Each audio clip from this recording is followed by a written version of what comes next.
Now,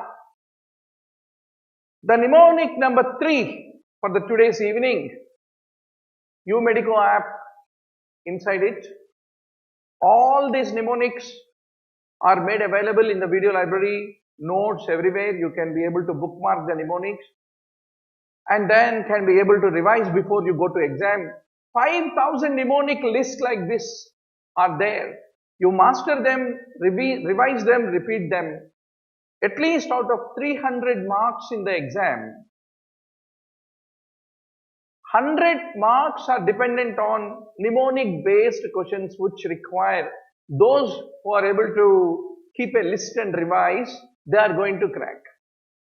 170 are based on concept based things.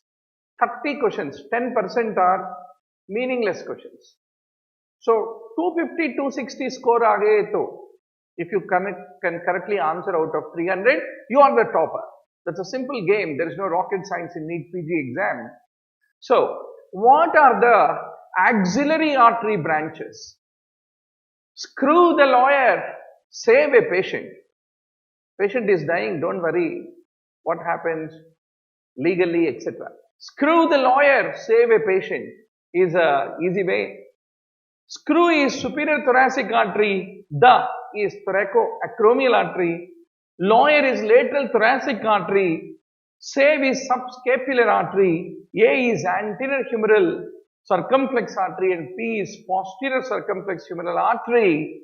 You are not going to forget the branches of the axillary artery, one of the favorite questions of the examiner, both for MBBS exams, USMLE, FMGE, NEET PG, AIIMS or any exam.